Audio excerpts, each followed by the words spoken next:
So Hare Krishna, welcome everyone to our course on Sri Ishopanishad. This is a verse by verse study program that we have started. This is our class number 3 on this topic, and today we will be discussing about the chapter titled as Invocation. It's a very famous Vedic mantra, and we will have a discussion on this chapter of Sri Ishopanishad as commented by ISKCON founder Acharya A.C. Bhaktivedanta Srila Prabhupada. But before we begin our class, we would like to start with the Mangalacharan prayers. And for today's class, my very good colleague from Shell, Mr. Manish Kulkarni, Prabhu has agreed to recite Mangalacharan prayers for all of us. So, may I request Manish Kulkarni ji to kindly recite this Mangalacharan prayers. Thank you. Okay, Prabhu.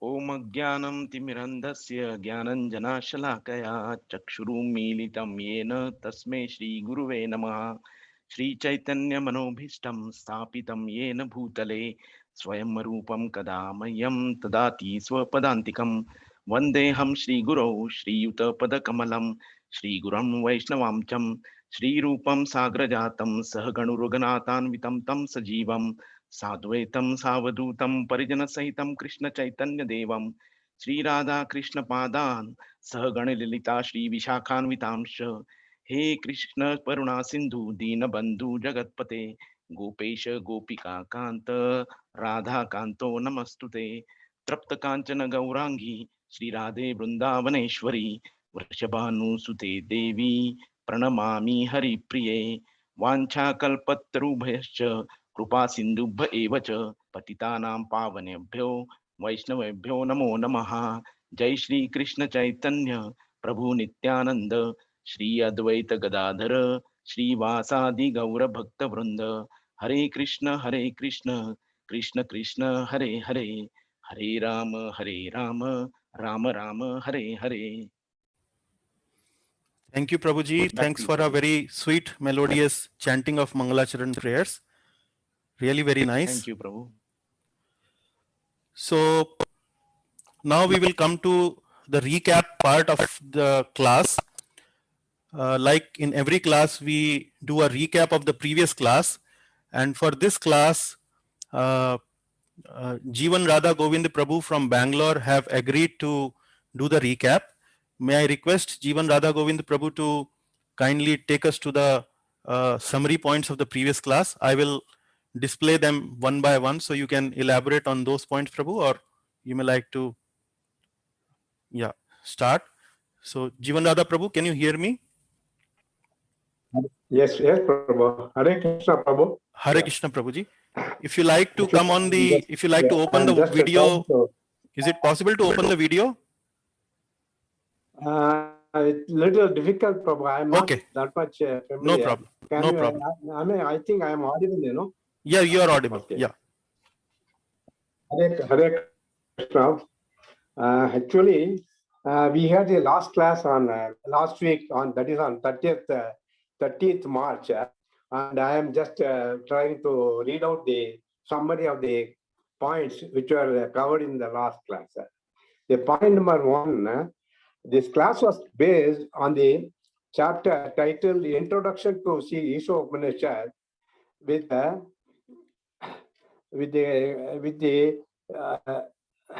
the commentary by ISKCON founder Srila Prabhupada.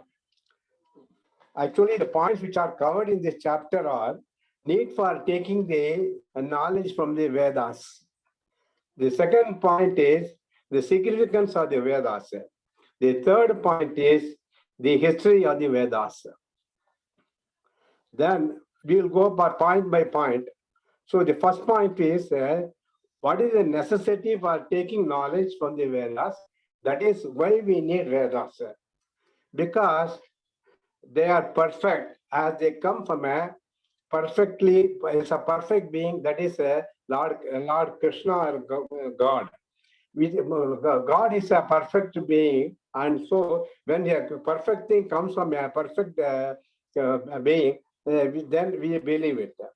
Second, the point is knowledge acquired by human beings is defective as their source as their senses have 4 defects.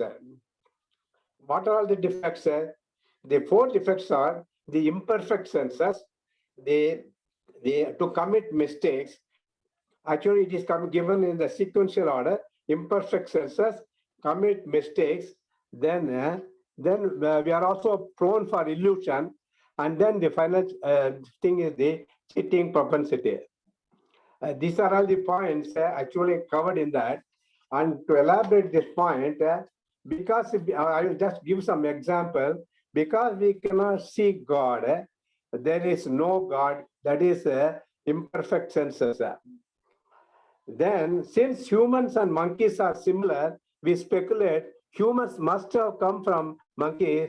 This is why actually this is one of the mistake. Then we start believing the fact that humans must have come from monkeys. This becomes this is known as the illusion. The 4th point is, despite contrary evidences, we hide these evidences, that is cheating propensity or the vipralipsa. These are all the 4 defects actually which I wanted to mention here. Then next point is significance of Vedas. The Vedas actually give us a universal wisdom and also axiomatic wisdom. Actually, here I would like to explain this by means of an example. Universal wisdom, actually, it is applying everywhere to anyone and at any point of time. For example, we have heard of this shloka 2.13. Dehino asmin yatha kaumaram yavanam jara tata dehantara prapti dira tatra namukhyati. This talks about the reincarnation or the transformation of the soul. And then second point, this is something, this is a universal wisdom. And the second point is varnashrama dharma. Actually, God, that is in 14 point, that 4.12, the Lord Krishna says, Chaturvarnyam Maya Srishtam Gunakarma Vibhakasha. Actually, this Varnashrama Dharma was given by Lord Krishna, and this is based on the quality of the work which is done by the human beings. That is the intellectual class. Next is known as the administrative class. The third thing is known as that is that mercantile class, and the 4th one is the labor class. And if you analyze today's society, definitely all these things, all the people, definitely one or the other, they will be falling into one or the other categories. So this is all universal facts. That is why I gave this example. Then axiomatic wisdom, this is known as the implicity or the true knowledge. And the example is the soul. And also one more example, actually last time Prabhu was telling the example of this square root of -1 I. I means there is an imaginary number, and the square root of -1 is 1, and -1 is known as I. And this particular I, it is an axiomatic truth. And this is used in many of the electrical engineering applications. So this is something which I wanted to give as an example, axiomatic wisdom. Then that is, so first of all, we are actually going through that significance of Vedas. They give us the universal wisdom and also axiomatic wisdom. Next point is, Vedic knowledge is superior to pratyaksha, that is direct sense perception, and anuman, that is logical reference, because it is based on divine intelligence. Vedic knowledge is definitely superior to pratyaksha or anuman. Actually, they are both based on sense perception. And because we have got imperfect senses, definitely divine intelligence will be definitely is much better or much superior to this. Compared to this pratyaksha or anuman. Then next point is, since spiritual truths are subtle, transcendental reality can only be known from Vedas. Actually, here the points are spiritual truths. Actually, whatever we are having,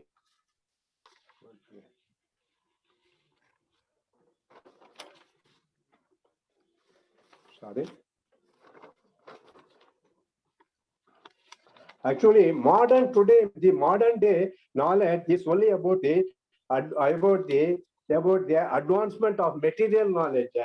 Actually, material knowledge means in Bhagavad Gita, Lord says about the material matter, Prakriti. He says about the air, ether, water, fire, and air, ether, fire, water, and earth. So, whatever today's modern knowledge, whatever we are gaining today is about whatever this thing, the scientists, they are talking something in concerned with this, all these five gross elements are the matters which are connected with these five elements.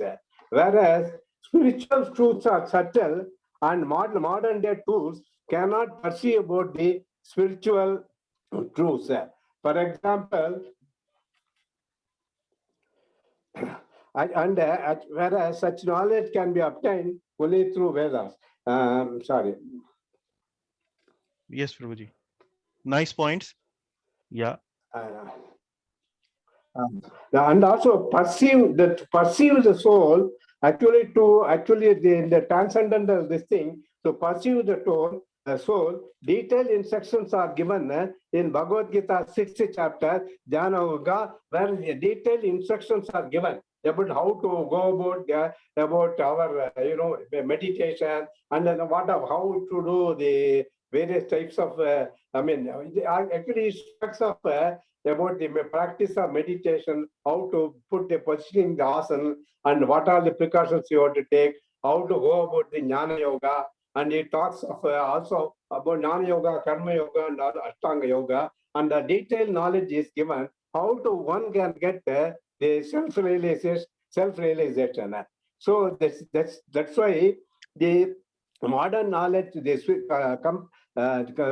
transcendental Vedic knowledge is definitely much superior to the modern day the modern day material knowledge. This is something which I wanted to share here, and we also came to know about next point is we are talking of Vedic knowledge superior to Pratyaksha, that is direct perception, and Anuman, logical inference. And the next point is now we have covered, since spiritual truths are subtle, transcendental reality can only be known from Vedas. Next point is we come to know about the goal, Lord Krishna from Vedas. Actually, Vedic knowledge is progressive. It covers not only, it covers all types and levels of human beings. Level here refers to the conscience of the people. That is, the theist may be there, atheist may be there, or some people may be partly theist. So Vedic knowledge, it covers all types of people. And also, when we go into the Vedic literature, we see points like actually the maximum portion of it is from Karma Kanda, and then we come to Jnana Kanda, and then we come to Upasana Kanda. And when we read about the maximum portion of the Karma Kanda, we know how to get fruitful results through religious practice. At this point of time, nobody knows about the God or the concept of God. When next stage is when somebody goes through the Jnana Kanda, he comes to the realm of about the Brahman, that is that impersonal nature of the Lord. Then when further somebody goes into the what is the Upasana Kanda, then he comes to know about the actual that is the personalized aspect of Lord Krishna. So if you go through stage by stage, then finally we come to know about the complete details of about the Lord and transcendental thing. And that is it. Actually it is like your Brahman realization, Paramatma realization in stages. It is also the Bhagavan realization.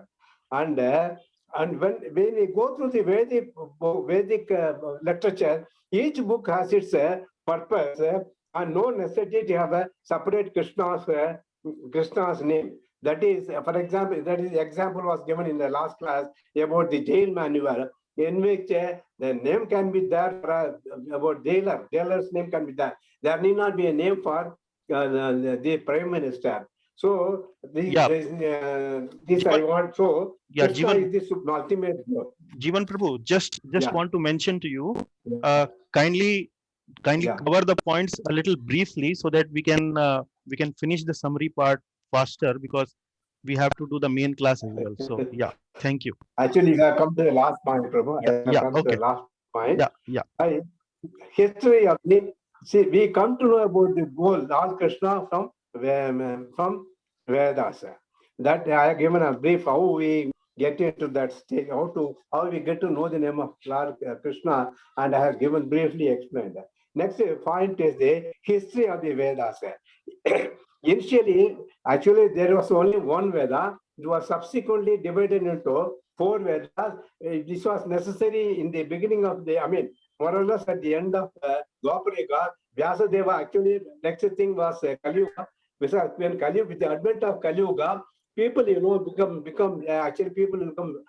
generally people will be dull-minded, and so they will be lazy and all that. So actually the Vedas were divided into 4 Ruk, Yajna, Sama and Atharvana Veda, and subsequently again further division was made.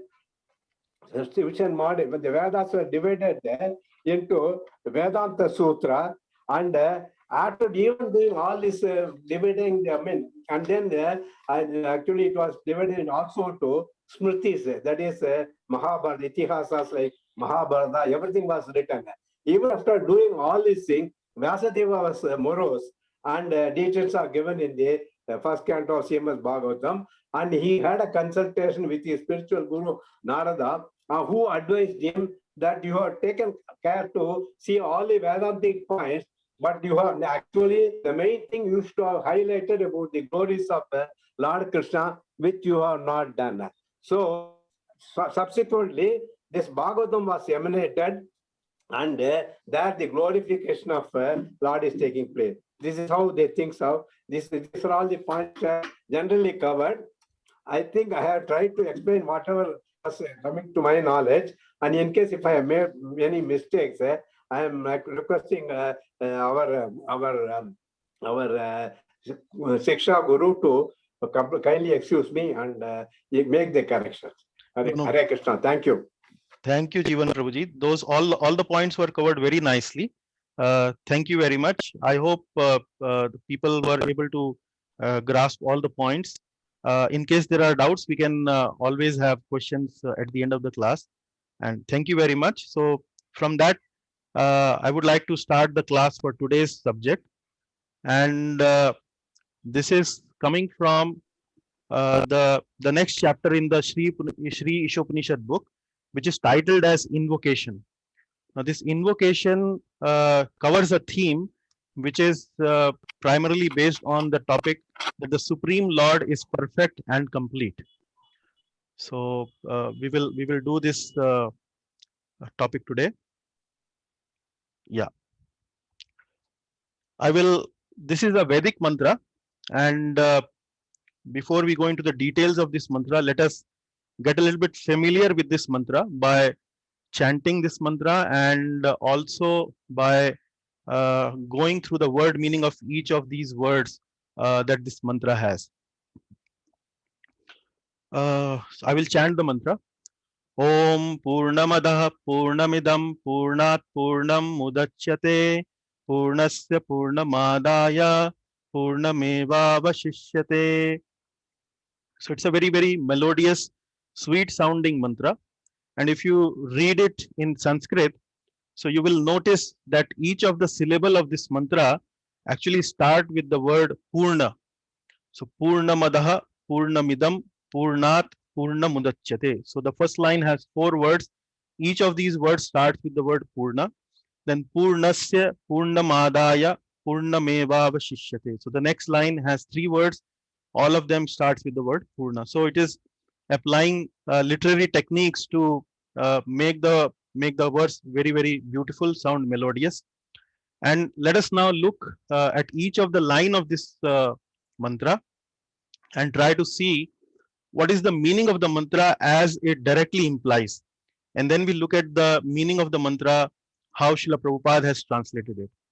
So, Om Purnamadaha, this means, so as you can see that the word Om is written at the beginning of the mantra. And in Bhagavad Gita, chapter 7, verse number 8, Lord Krishna is saying that I am Pranava Sarva Vedeshu. So what is mean is before every Vedic mantra, it starts with sound called Om, which is Pranava.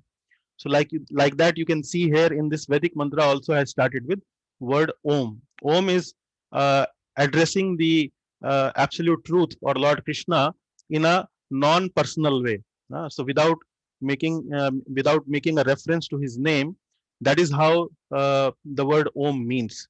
It doesn't provide any attributes or qualities of the Lord. It is a general way or in a non-personal way addressing the supreme absolute truth. So the first line is Om Purnam Adaha. Adaha means that. So it is saying that is perfect and complete. So the word Purnam has been translated as perfect and complete. And the word Adaha is actually that is. That is perfect and complete. So that is the first two words. Then Purnamidam. Purnamidam means this is perfect and complete. That is perfect and complete was the first one, and this is perfect and complete is the second one.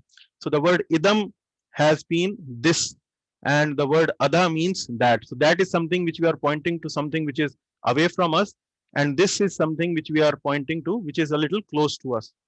Then Purnat Purnam Udachyate. Purnat Purnam Udachyate. And then what does this mean? Purnat means from the perfect, perfect is produced. Udachyate means produced. Purnat Purnam Udachyate. From the perfect, perfect is produced. And then Purnasya Purnam Adaya. Purnasya Purnam Adaya. Then what it means is that whatever is produced of complete. Purnasya means of the complete, from the complete.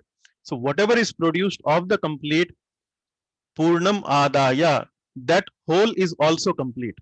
Whatever is produced of complete whole is also complete. Now I will explain you a little later what this means. And then Purnam Evava Shishyate. Then complete remains complete even after many completes emanate from him. Purnam Evava Shishyate. Avashishyate means whatever is remaining, whatever is left over. Purnam Evava Shishyate. So that means that the Purna remains Purna, that the complete remains complete even after many completes emanate from him. Now, when you read this mantra, the first impression is that it sounds very melodious. But when you start to read the meaning of the mantra, it starts to give you an impression that this is very, very complicated. This is very, very puzzling. This is very, very enigmatic. And that is what the language of Upanishads are. The language of Upanishad is very, very puzzling. You will not find a very direct meaning when you read Vedic mantras or when you read mantras or shlokas from the Upanishads. So these are very, very mystical. But now let us try to understand what actually this mantra means. So this mantra is actually the glorification of the absolute truth. Absolute truth means Param Satya. And Param Satya we have been discussing in our classes. What is the basic definition of Param Satya? From where everything comes. What is the source of everything? From where everything emanates, that is known as absolute truth. So this mantra in nutshell is a mystical, puzzling glorification of the absolute truth. Now they are referring to someone here, but who is that someone? It is not clear, because it is saying Om Purnamadaha, that is perfect and complete. Now who that is not clear. So they are using pronouns here. Pronoun means this, that, you, he, she, like that. So the pronouns that is the pronoun, but that pronoun referring to whom is not clear. So Om Purnamadaha, then it says Om Purnamidam. Now this is also complete, that is also complete. And then it says from the perfect, perfect is produced. From that complete, from that absolute truth, whatever comes from that absolute truth is also perfect. And then Purnasya Purnamadaya. Now whatever is produced of the complete whole is also complete. Huh? Then it says complete remains complete even after many completes emanate from him. So when you take out something from some container, for example, a container has some object, and when you take out something from that container becomes reduced. The amount of objects in that container is reduced. But here it is saying that the complete remains complete even after many completes emanate from him. Purnam evava shishyate. Now let us go into the detail of this verse. Yeah. So this is the mystical glorification of the absolute truth. It is referring to someone, but it is not very clear who that someone is. And this is a typical style of Upanishad, which is very enigmatic and puzzling. And why it is so, why that style has been kept for Upanishad? Because Upanishads are primarily meant for intellectuals who love to speculate and like sophistication. So that is why the language of Upanishad is, which is enigmatic and puzzling, because intellectuals like to extend their thinking power, like to speculate, like to contemplate on the meaning. That is why this is the language is like that. But coming back to the meaning of the verse, how do we understand this verse? So as I was mentioning to you, this verse is referring to the absolute truth, Param Satya, Lord Krishna, or directly the name of Lord Krishna has not been mentioned here, and neither Srila Prabhupada, while explaining Shri Ishopanishad, mentions Lord Krishna's name anywhere in the book. But when you read the whole Vedic literature, it becomes clear that why actually it is referring to the Supreme Personality of Godhead, which is Lord Sri Krishna. So how to understand this? We can understand this with the help of two examples. So the first set of example is the concept of infinity in maths. So whoever has been the students of maths in their college days or school days, or have studied some level of advanced mathematics, maybe in their 11th standard or 10th standard, would understand the concept of infinity. Now, what is infinity? Infinity means anant. It is unlimited. That is the Hindi or Sanskrit meaning of infinity. So in the concept of math, what do we understand about infinity? Say infinity plus infinity is equal to infinity. That is also infinity. However, infinity minus infinity is also infinity. So that is the understanding of the word infinity. Now here, what is being said in this verse? In this verse, it is said that the absolute truth is complete. And then this is also complete. Now this actually refers here to the material nature. It says the material nature is also complete. And then it says whatever comes from the absolute truth is also complete. Then it says even after there are many completes that come out from the absolute truth, the absolute truth still remains complete. So nothing is reduced from the absolute truth. So infinity, if you reduce something which is infinity minus infinity, if you take out infinity from infinity, the infinity remains infinity. So from that concept of infinity in mathematics, we can try to have a little glimpse of what this verse actually means. Now, for those who may not be able to very easily able to understand the concept of infinity, we can understand it with the help of example number 2. Example number 2 means assume there is a set of natural numbers. Again, taking help from mathematics, but this time a little relatively easier example. Natural numbers are what? 1, 2, 3, 4, 5, 6. And how many natural numbers are there? We will say they are unlimited in number. Unlimited.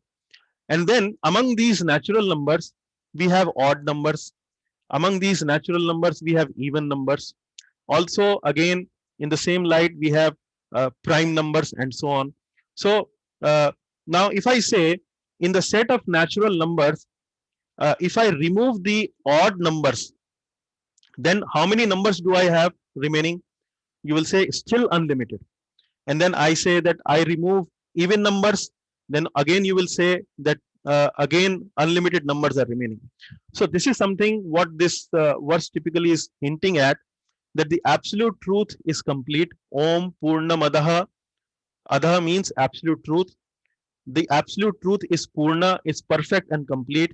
Then Om Purnamidam. Purnam Idam. Idam means the material nature which comes from the absolute truth. That is also complete.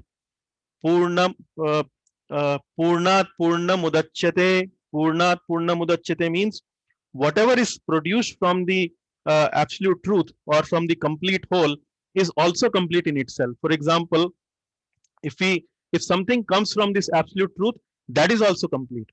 And then it says Purnasya Purnamadaya Purnamevavashishyate. He is complete even though many complete units come from him, and he still, whatever is the balance remaining, that also remains complete. So this is a little high level overview of this Vedic mantra, which is mystical way, in a mystical way, in a puzzling way, trying to glorify the supreme absolute truth. So Srila Prabhupada has translated this mantra with replacing the pronouns, because we have these pronouns adaha, idam, and so on. So at 2 points, Srila Prabhupada has replaced these pronouns by the personality of Godhead. And then idam he has replaced by this phenomenal world. So I will read the whole translation that Srila Prabhupada has given. So Prabhupada is mentioning here, the personality of Godhead is perfect and complete. Now this is Om Purnamadaha, and because he is perfectly complete, all emanations from him, such as this phenomenal world, are perfectly equipped as complete wholes. Then it is saying, this is actually meaning Purnam Idam. Purnam Idam means all emanations from the supreme personality of Godhead or the absolute truth, whatever comes out from him is also actually perfectly complete. Then Purnasya Purnamadaya Purnamevavashishyate. So whatever is produced of the complete whole is also complete in itself. So this is Purnat Purna Mudachyate. Whatever is produced of the complete whole is also complete. And then Purnasya Purnamadaya Purnamevavashishyate. Because he is the complete whole, even though so many complete units emanate from him, he remains complete. So this is trying to explain to you here that the absolute truth has been glorified in a puzzling way. But when Srila Prabhupada is translating that Vedic mantra or the invocation mantra, Srila Prabhupada is replacing those pronouns which are kind of making it very unclear, is replacing it by personality of Godhead and this phenomenal world. So that is the little introduction to the invocation mantra that we have studied. And now, as I was explaining to you in my previous class, we will go through this explanation of this mantra step by step. So in Srila Prabhupada's book, Shri Ishopanishad, this Vedic, the purport of this mantra has been covered in 5 paragraphs, 1, 2, 3, 4, and 5. So what you see on your screen now is the primary theme that for each paragraph has been listed in front of you. So we will just go through these themes in a quick fashion. So paragraph 1, first of all, Srila Prabhupada elaborates on Om Purnamadaha. Purnamadaha means the absolute truth is perfect and complete. So Srila Prabhupada elaborates on that point, that how supreme personality of Godhead is complete absolute truth. So he kind of gives that explanation in his in this paragraph. And then Om Purnamidam. Purnamidam means this phenomenal world, this material world is also complete. Because why it is complete? Because it comes from the Purna, because it comes from the complete whole. That is why it is complete. So we will try to understand how this material world is complete. What do we understand of this phrase that the Purnam Idam, this phenomenal world is also complete. So we'll give you some examples to understand that. Then human form offers complete facility. Then in this material world, we are also, the living entities are also part of this material world. And then Srila Prabhupada elaborates on this point that how the human form offers complete facility for realization the absolute truth. He gives some hint there. Then sense gratification, illusory completeness.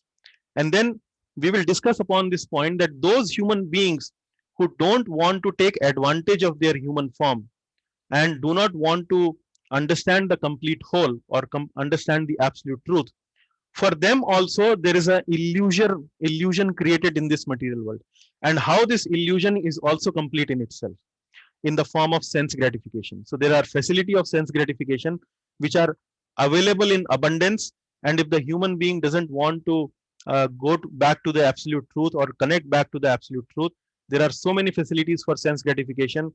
So it is also complete in terms of illusion, creating illusion, the Maya.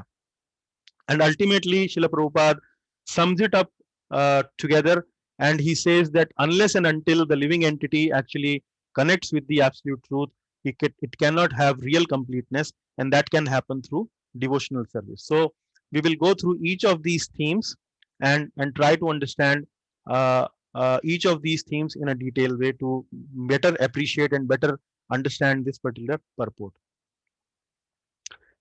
So for the first paragraph, Srila Prabhupada is mentioning that Supreme Personality of Godhead is complete absolute truth. Om Purnamadaha. So that is the first point. Purnam Adaha. Adaha is that. So that is perfect and complete. That is perfect and complete means that the Supreme Personality of Godhead is perfect and complete. And in this very first paragraph, Srila Prabhupada makes a sentence. He writes, the Supreme Personality of Godhead is Satchid Anand Vigraha. And then he starts to elaborate on this point that Supreme Personality of Godhead is Satchidanand Vigraha. And how do we understand this Sat, Chid, Anand and Vigraha? So he's saying the complete whole or the supreme absolute truth is the complete personality of Godhead. Realization of impersonal Brahman or of Paramatma, the super soul, is incomplete realization of the absolute complete. The supreme personality of Godhead is Sat, Chid, Anand, Vigraha. So Srila Prabhupada, by making this sentence, is trying to say that if somebody wants to understand supreme personality of Godhead, or somebody wants to understand God in fullness, in completeness, in perfectness, then how do we understand God in perfectness? And then he gives these three words, Sat, Chid, Anand, Vigraha. So Sat, Chid, Anand actually is the attribute, and Vigraha actually refers to the form of the Lord. So these four words, Sat, Chid, Anand, Vigraha, actually defines the God in completeness, in perfectness. And the next slide that I have prepared actually explains these Sat, Chid, Anand. What is Sat, Chid, Anand in a way which I think you will be able to appreciate better. What does it mean? So please focus on this slide with a lot of attention, because once you understand this slide, it will be easy to understand what is meant by Sat, Chid and Anand. And what does it mean by understanding God, by understanding Sat, Chid and Anand, all three features of the Lord. What does it mean by that? Now, in this slide, you see a table where in the first column, it is level of realization.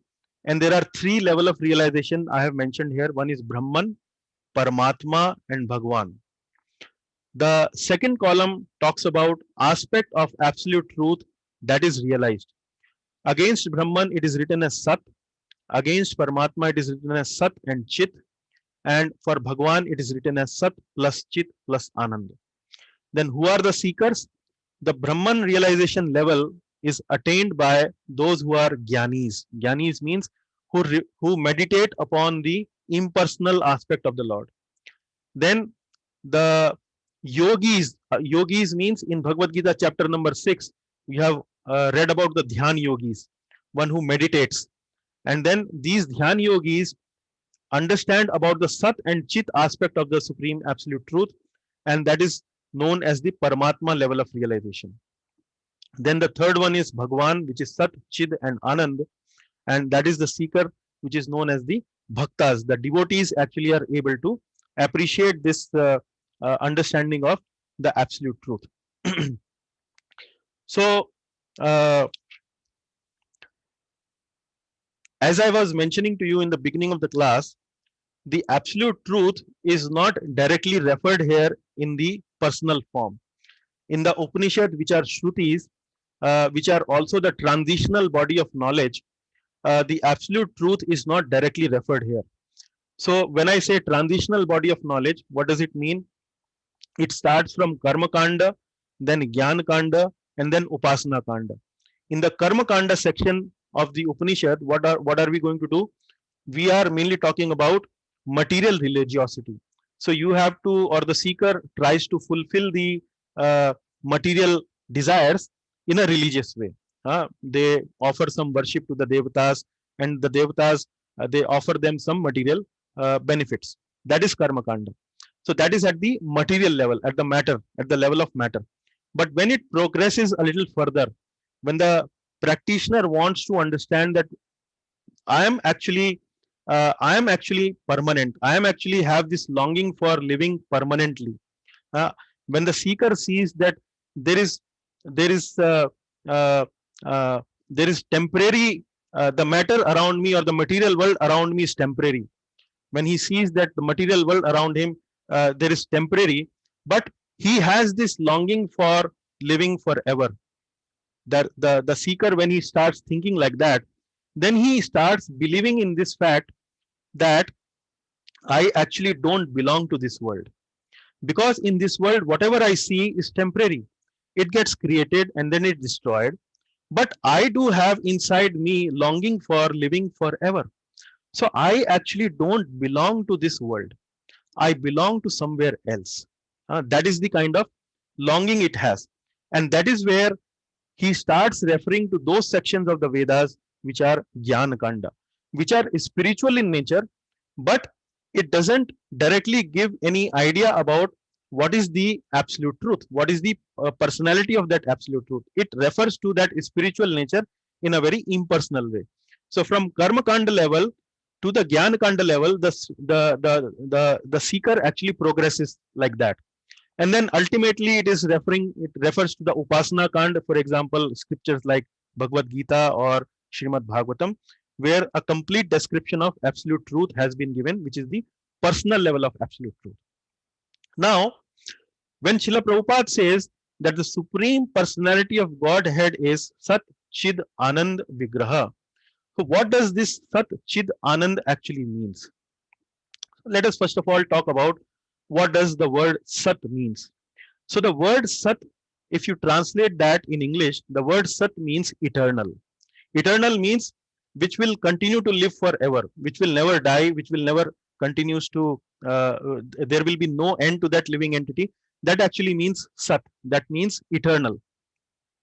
So as I was mentioning to you, when the seeker moves from Karma Kanda level to Jnana Kanda level, he starts thinking in these terms that I see everything around me is temporary, but inside me I have this longing for living forever.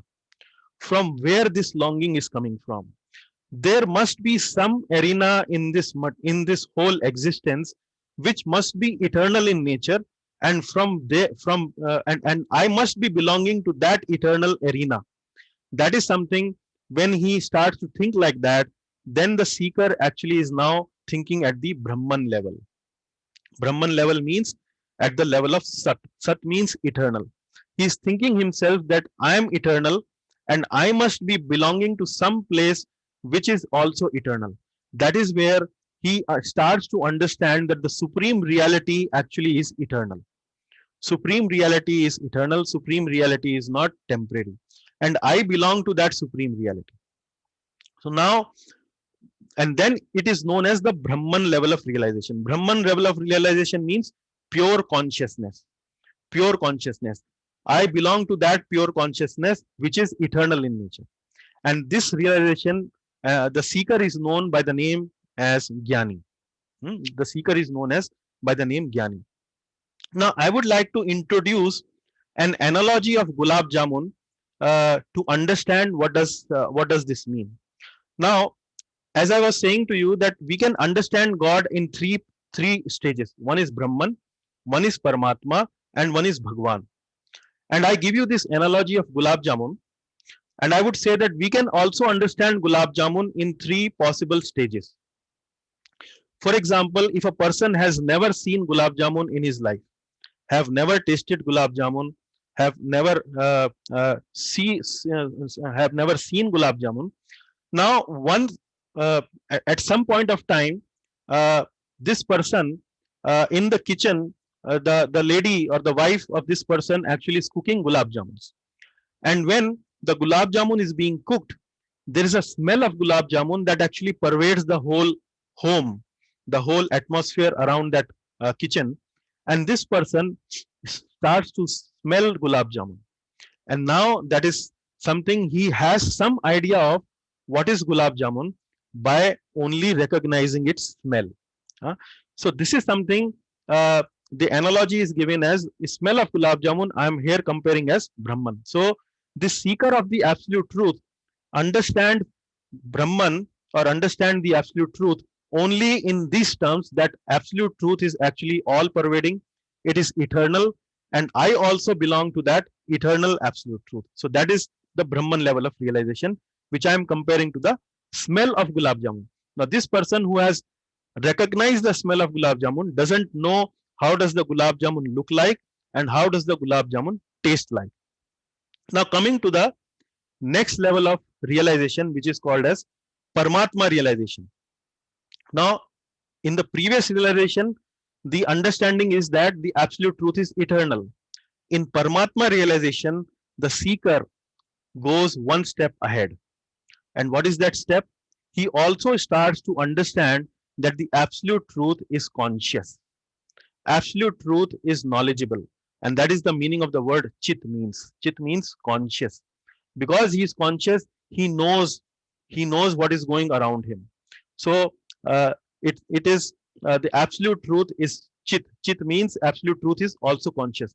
So besides knowing that the absolute truth is eternal, now the seeker also starts to understand that the absolute truth is all knowing. He knows everything, and that is known as Paramatma realization. And in the Bhagavad Gita course, we have understood Paramatma is situated in everyone's heart, in every living entity's heart. Paramatma is situated in every atom of the material universe. In every atom and in every living entity's heart, Paramatma is there. And that is how Paramatma knows everything. And if you also remember, we have studied about Kshetra, Kshetragya. And when we studied Kshetra and Kshetragya, we also studied that there are two Kshetragyas. One Kshetragya is the soul, and the another Kshetragya is the Paramatma. The soul knows only his body, but the Paramatma, actually, who's situated in all the bodies everywhere else, actually knows everyone else. So that is the Chit aspect. Chit aspect means the Paramatma aspect, where the seeker knows that the supreme absolute truth is not only eternal, it is also conscious. At this stage, the absolute truth becomes the object of meditation. Object of meditation means dhyan, like what we have been studying in the Dhyan Yoga chapter, where the yogi actually focuses on the focuses inside. He tries to look inside and tries to focus on the image of the Lord, the Paramatma feature of the Lord. So that is where we are calling, and the seeker is known as yogi. Now, from the analogy of gulab jamun, now we understand that this person who only understood the smell of gulab jamun now is also able to see the gulab jamun. So when he sees the gulab jamun, he understands the gulab jamun looks a little reddish brown in color. It has a little soft texture. It is of this particular size. So now he has a little more advanced level of understanding of gulab jamun. Previously, he only recognized the smell. Now he only understands he also understands the shape of gulab jamun. And then the third part is the Bhagwan part. So besides knowing that the absolute truth is eternal, the absolute truth is conscious. Now, in the third aspect, the seeker starts to understand that the absolute truth is actually joyful. Absolute truth is blissful. Absolute truth is very, very joyful. And this joy is expressed by doing various activities, various pastimes. That is what we known as Leela. For example, we know Lord Krishna has done a lot of Leelas. Lord Ramachandra has done a lot of Leelas. The activities done by the Lord. So here, the third aspect is where the person actually now also know that the absolute truth is eternal, absolute truth is conscious, he knows everything, he's fully knowledgeable, and then he also understands that the absolute truth is actually joyful. He can actually reciprocate also. If we worship him, then he will respond to our worship like that. So this is the third understanding of Bhagwan. This is the third understanding of the absolute truth, which is known as Bhagwan, and the seeker at this stage is known as Bhakta. Now here, with the analogy of Gulab Jamun, the person who understood the smell, who also have seen now the shape of Gulab Jamun, now picks up the Gulab Jamun and tastes the Gulab Jamun. The person who has tasted the Gulab Jamun actually is aware of all the other two aspects automatically. He also understands that how the Gulab Jamun will smell and how the shape of Gulab Jamun will look like. So this is what Srila Prabhupada means when it says that the Supreme Personality of Godhead is Sat Chid Anand Vigraha. So one who understands God as Sat, Chit and Anand, that he's eternal, he's all-knowing, and he's very joyful.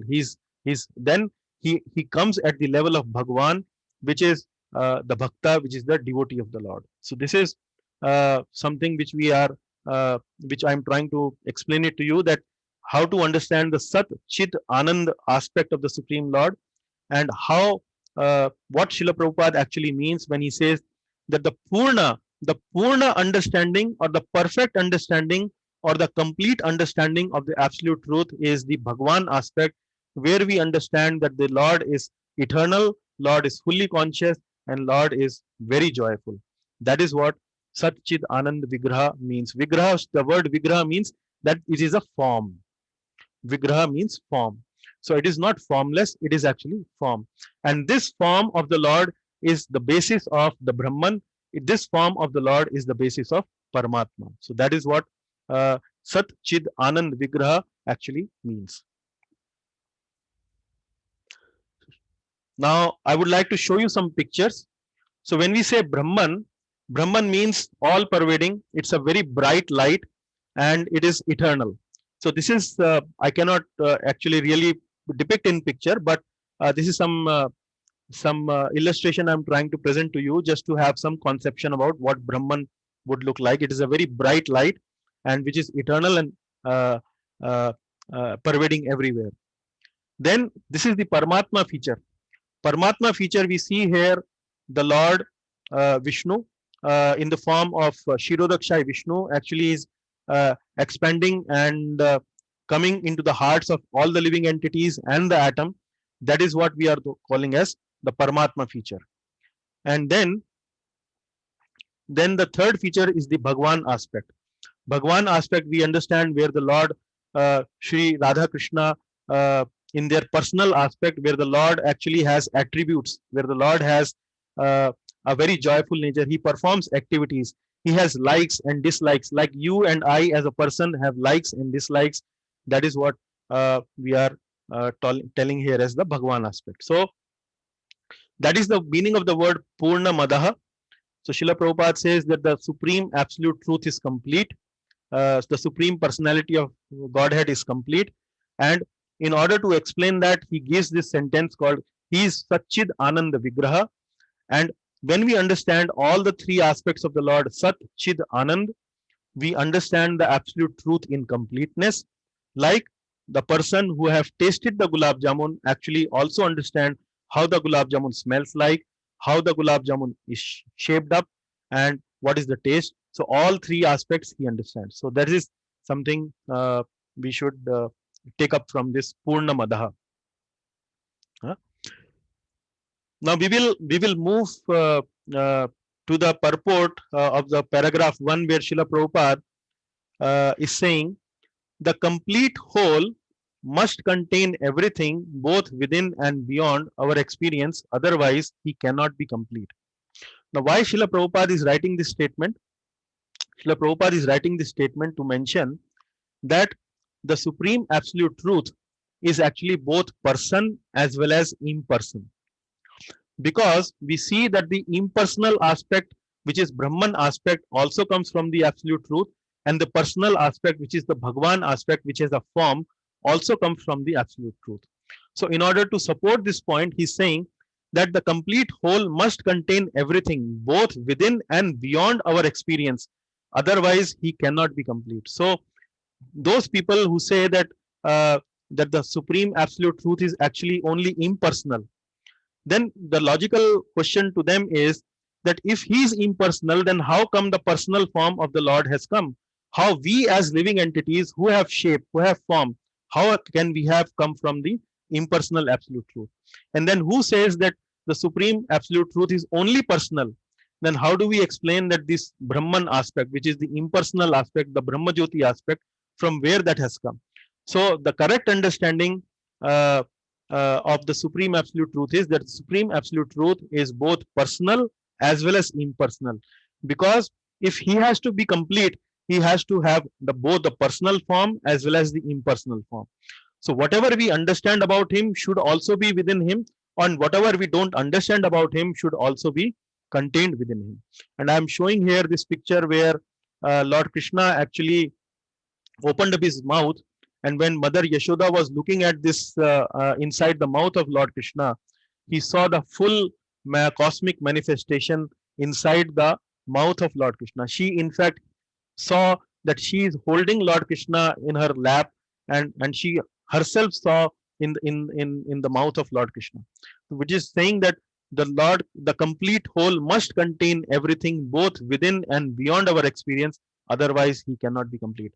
So with this picture, I am trying to explain that Upanishad's language is puzzling, but when you go to Smritis like Srimad Bhagavatam and Ramayana and all that, you will understand, or you will hear stories which are in accordance with what we study in the Shrutis, which what we study in the Upanishads.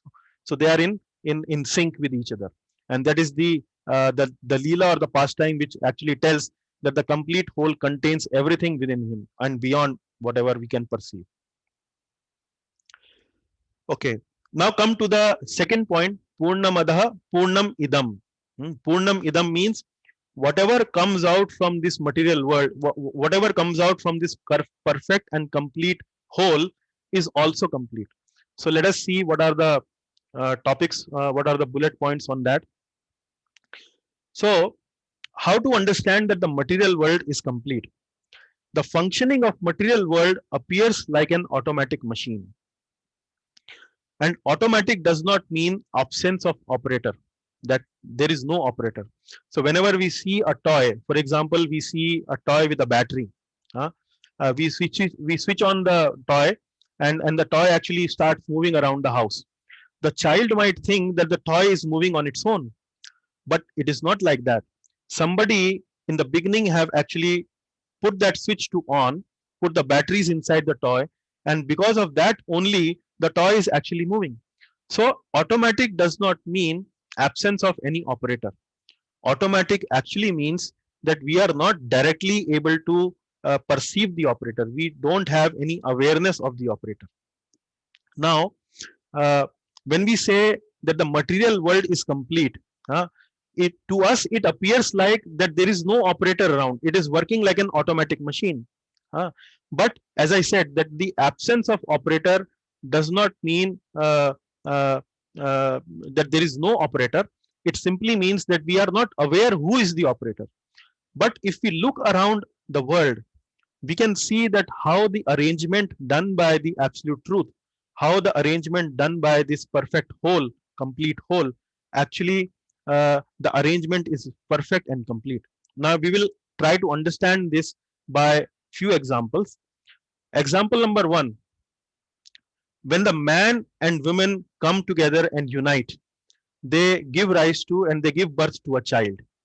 So when this child grows up and again comes in contact with another person and unites, he also or she also produces a child. Now, compared to this uh, uh, creation of the Lord, the man and the woman is the creation of the Lord. Compared to the creation of the Lord, you compare the creation of a human being. Human being produces, for example, machines in their factories. Let us take an example of, for example, like maybe a scooter.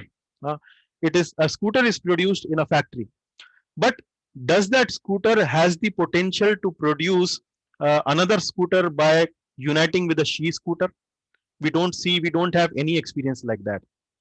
So the point is that the creation of the Lord, whatever the Lord is creating, he creates it in such a way that it goes on automatically. It is complete in itself. It requires uh, it does not require any intervention, any obstruction from the side of the Lord.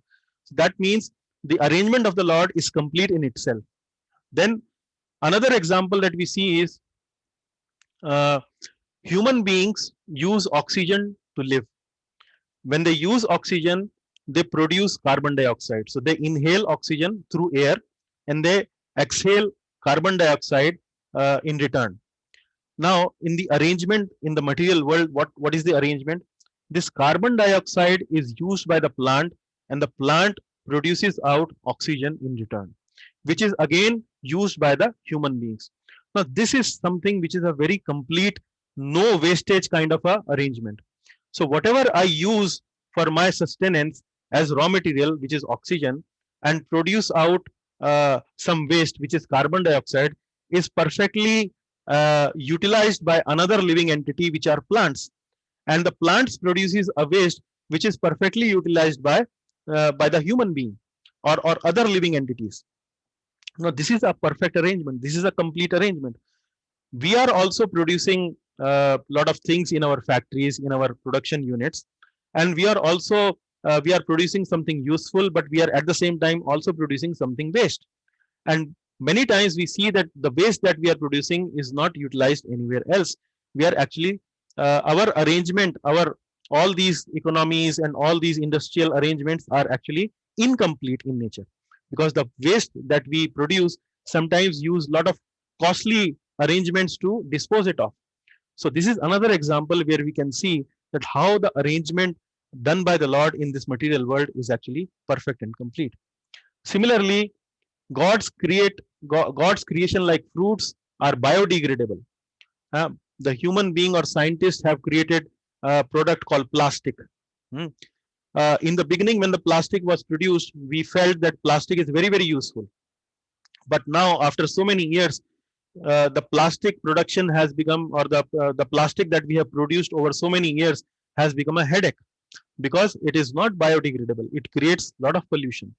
So the creation by a human being is not complete and perfect, but the creation of the Lord, like fruits, vegetables, or any other organic matter, is actually biodegradable. It is natural friendly. It doesn't create any pollution.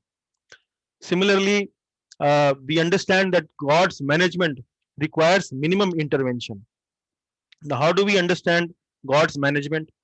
When a child takes birth in this world, immediately we see the milk starts to flow from the body of the mother.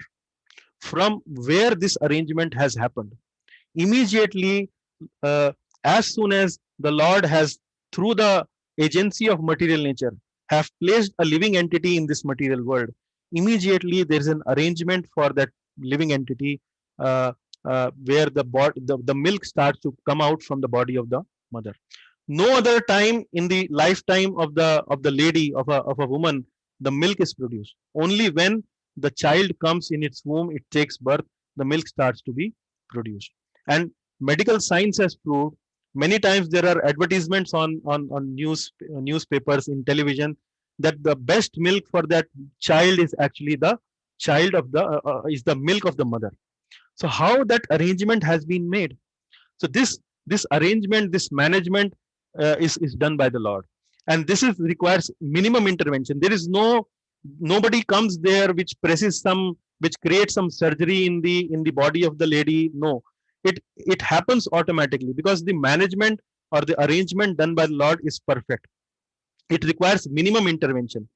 See, when we create a management system, we sometimes have to intervene in order to make sure that the management actually goes on in the right way. But uh, when we have a management system where the minimum intervention is required, that is something which we call as the perfect management, isn't it? So where we don't have to tell somebody what to do, what not to do, check somebody, punish somebody. It goes on by its own. Lord's management or Lord's arrangement goes on its own. So this is something which is now coming to the second word, which is Purnam Idam.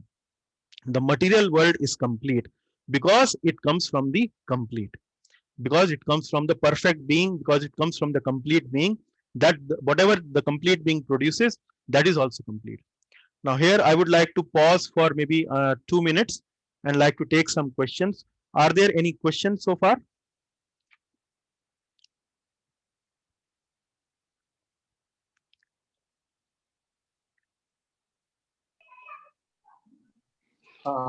You mentioned perfection in the previous slides. Yes, Prabhu. What does the word perfection mean in this context? Perfection means, Prabhuji, as I've been mentioning now here in this slide, it is like I am giving you the example of management, requires minimum intervention. That is the perfect management, isn't it? Where we don't have to intervene, where we don't have to ask anybody to do something else, something different, or stop somebody doing from something if they are doing something wrong. So the idea is that he's perfect and complete. He knows everything. Whatever he creates is actually perfect. Is no defects or minimum defects. That's what the meaning of the word perfect and complete. Another Hare example Krishna, would be a Prabhu. human body. Human body, correct. Human body is created perfect. It functions, no oil change, no No oil nothing. change, no It nothing. just Yeah. goes on. Yeah. So when you eat your dinner, you don't have to worry about how well I'm going to digest this dinner. There is a perfect arrangement inside the body that the food gets digested, isn't it? Now you can see more examples. For example, when we are say in seasons, in different seasons, we see different type of fruits are coming. In different seasons, we see different type of fruits. In summers, the fruits are very citrus in nature, very juicy in nature. For example, watermelon. Watermelon comes in summer when there is scorching heat outside. There's a big ball of watermelon in a desert which is full of water. So and like that, if you closely watch how these fruits come, in what season they come, you will be able to correlate that they are actually designed as per the requirement of the season. So in a summer season, where there will be very lot of thirsty feelings, then the fruit are of such a nature where you can actually quench your thirst, like that. So there are a number of examples which you can see when you see around. You will see that there is somebody who has designed this whole material creation with intelligence, and that design arrangement, that whatever arrangement that designer has done, actually is perfect. It is complete. You don't have to bother about it. You don't have to worry about the functioning of that arrangement. You don't have to bother about the any problem arising around of that arrangement. So that is what it means, perfect and complete. Hope that answers your question, Prabhu. Yeah, but in the case of human body, I mean, we suffer from disease and all the malaise, right? Yeah, So, yeah. So that point is going to come in the third paragraph. So I will touch upon that point in the third paragraph.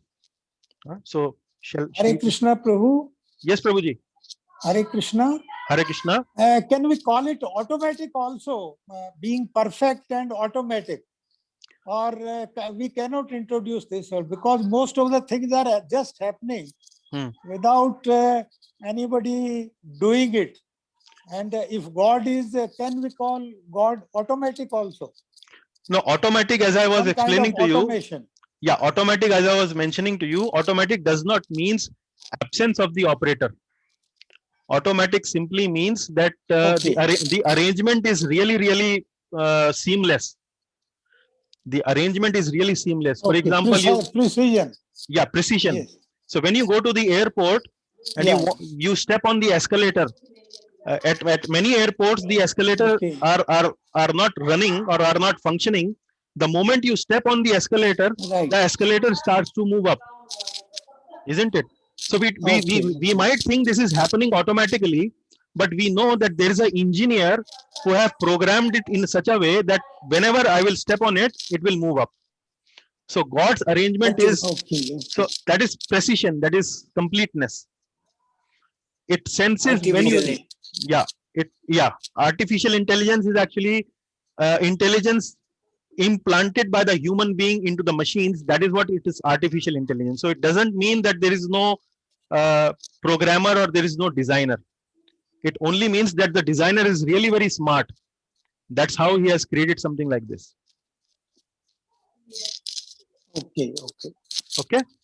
So here I am going to show you some pictures where I'm showing how the creation is done. So here you can see Lord Krishna and Lord Mahavishnu, where I'm showing spiritual and material worlds. Here in this picture you can see Mahavishnu expanding himself and entering into each of the universe. So the many universes are coming out from the body of Mahavishnu, and these universes, Lord Mahavishnu enters into each of these universes and make them functional. Then from this body of Garbhodakshay Vishnu, we see Lord Brahma comes out, and that is what the third picture here, where Garbhodakshay Vishnu and Lord Brahma are shown. So Lord Vishnu is, this is the top view looking at from the top. So Brahma has come out from the navel of Lord Vishnu and sitting there, and Lord Vishnu actually gives him instruction how to create how to make a secondary creation. Secondary creation means put living entities there, put animals, plants, etc., like that. So that is just because we were talking about that creation is perfect and how that creation is done, the material world is created.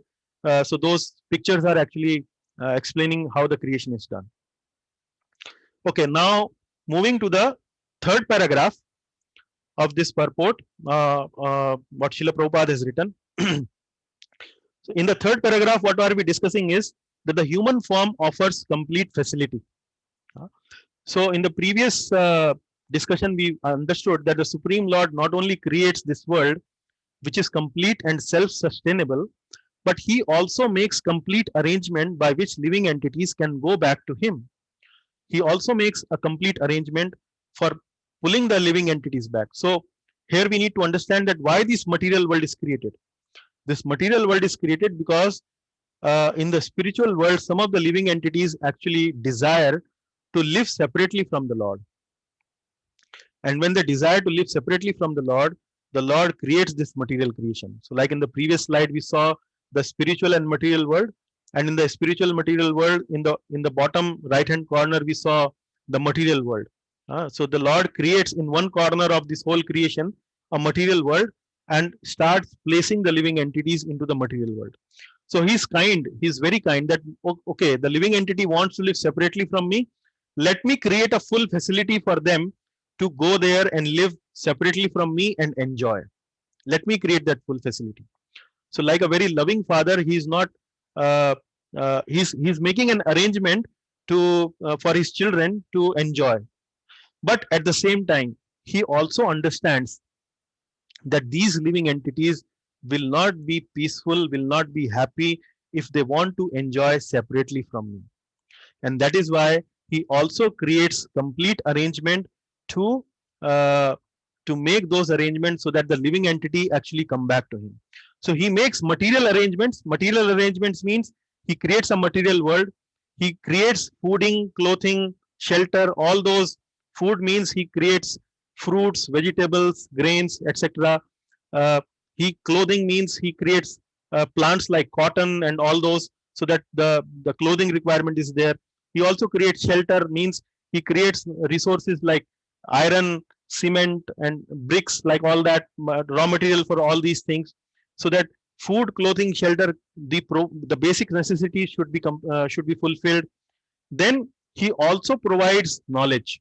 How does he provide knowledge? He gives books like Vedas, Bhagavad Gita, Srimad Bhagavatam, and in these books he very nicely explains how you can come back to me.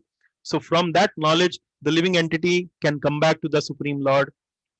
And then he provides complete consciousness. So he creates a system where he creates a lot of species. For example, 84 lakh of species he creates through Lord Brahma, of course. And then in that 84 lakh of species, he creates human beings also. Good number of human beings types are also there in that 84 lakhs.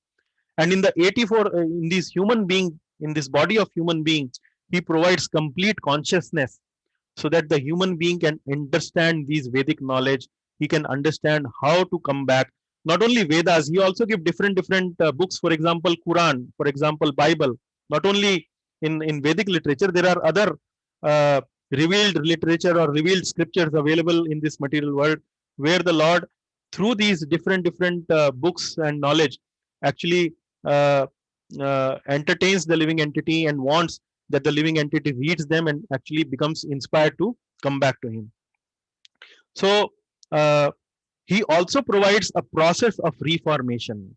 Process of reformation means those living entities actually who do not like to live as per the laws of the Lord, then he also provides a process of reformation where, because they don't follow the rules of the Lord, because they live sinful lives, they live a life full of sense gratification, then such living entities, they if they don't follow the laws of the Lord, they actually goes in the cycle of birth and death, where they actually repay for their bad karmic reaction, and once again, when they evolve once again back, they come to the human form of life to again get that opportunity to realize the Supreme Lord. So Srila Prabhupada in this third paragraph have said that human form offers complete facility. So the Lord creates this human being where the complete consciousness is there to completely understand the Supreme Personality of Godhead. So he not only creates these material universes so that they can enjoy separately, but also creates an arrangement where through those arrangements the human being can feel inspired and come back to him once again to the spiritual world. So Kishorji, the answer to your question is that there is also a process of reformation, cycle of birth and death for those who actually don't follow the laws of the Lord. So that is that arrangement, that system is also made by the Lord, and through that system it inspires the living entity to do the course correction and come back to the Lord. Yeah. So coming to the fourth paragraph, here we see, as I was mentioning in the previous slide, that the Lord not only creates the human form of life, where there is a facility that the human being can feel inspired and come back to the Lord, but at the same time, the Lord also creates full arrangement for sense gratification. And that's where he creates senses and sense objects. So those who want to misutilize the human form, there is a complete arrangement for sense enjoyment. He creates senses and sense objects. And what are these senses and sense objects? Nose, smell. So there are a lot of fragrance. And then who wants to enjoy fragrance? There is a nose available in the body to enjoy that. Then taste. Through tongue, he can enjoy all kind of delicious foods. Through sight, he can enjoy all kind of beautiful sights in the nature and satisfy his senses. Similarly, touch and sound. So like that, Lord not only creates facility for the human being to come back to him, but he also creates facility for the human being to enjoy unlimitedly. But at the same time, he also makes an arrangement that if the human being enjoys separate from God, that will actually lead to frustration and dissatisfaction and problems. For example, if we eat too much food, it will cause indigestion. If we do if we do no action, we are lethargic, we are not exercising, we are not doing anything, it will lead to disease. If we are not working, it may lead to depression. Similarly, if we do sinful activities, then there is a law of karma by the Lord through which we actually suffer. And then, although we are complete, because we come from the complete, but our completeness is actually dependent on God. So, like in the beginning, we said that whatever the Lord creates is complete, but that should not mean that complete should behave independent of the Lord. Like human beings have come from the Lord, so that does not mean, and they are complete in themselves. They can produce children, they can sustain themselves, and so on. But that does not mean that their independence or their completeness is independent of the complete whole, which is the Supreme Personality of Godhead. So, analogy Srila Prabhupada has given in his purport is of a severed hand and an unsevered hand. So, Srila Prabhupada is mentioning here that a hand functions well only when it is connected to the body. Similarly, the living entity also functions properly when it is connected to the root, which is the Supreme Personality of Godhead. And if we cut the hand may look like no different from the hand which is connected to the body. But when the hand gets disconnected from the body, it cannot function, it cannot move. So, for hand to move and function properly, the hand has to remain connected with the body. Similarly, the living entity also has to remain connected with the Supreme Personality of Godhead to function properly. And now coming to the fifth paragraph, which is the final paragraph, which is saying how to connect ourselves from the Lord. And Srila Prabhupada is now bringing the ultimate conclusion to this particular purport. He's saying how to become complete. We can become complete when we keep ourselves connected to the Supreme Lord, and we can connect ourselves to the Supreme Lord by bhakti, by devotional service. That's how we can keep ourselves connected with the Supreme Lord. And Srila Prabhupada used to give this famous analogy of 0 and 1. He would explain this concept as that if we have a 0, what the value of that 0 is? It is 0. If we have 2 zeros, the value is again 0. If we have 3 zeros, the value have again 0. Similarly, if in our life we have bank balance, it is like a 0. It has no value. Again, if we have a good house, again it's a 0, no value. Again, if we have a very good car, very good wife, very good children, again everything. So you keep on adding zeros, zeros, zeros, zeros. So multiple zeros or many zeros actually are all zeros, unless and until we put one in front of all these zeros. So when we put one in front of all these zeros, then the value becomes very large. And what this one means? This one actually means the Supreme Personality of Godhead, Lord Krishna. So the moment we bring Lord Krishna in our lives, we start connecting with him, we start living our lives according to the rules and regulations laid down by Lord Krishna in revealed scriptures like Gita, Srimad Bhagavatam. Our life becomes valuable, our life becomes successful. So this is the whole purport of this very famous invocation mantra, Om Purnamidam, Om Purnamadha Purnamidam, and so on. And that's how we try to understand it, that its language, because it is being coming in Upanishad, its language is enigmatic, its language is puzzling, but actually it is a mystical glorification of Supreme Personality of Godhead, where it is trying to say that the Lord is complete, and whatever is coming from the Lord is also complete. And if we remain completely connected with the Supreme Lord, that is the real completeness in our life, and that is the real success and happiness in our life. So with that, I would like to put this class to rest. Thank you very much. All glories to Shri Ishopanishad. All glories to Srila Prabhupada. Any questions and takeaways we can take now. Thank you very much. Nice. The class was good. Thank you, Prabhu. Yeah, thank you. Thank you, Prabhuji.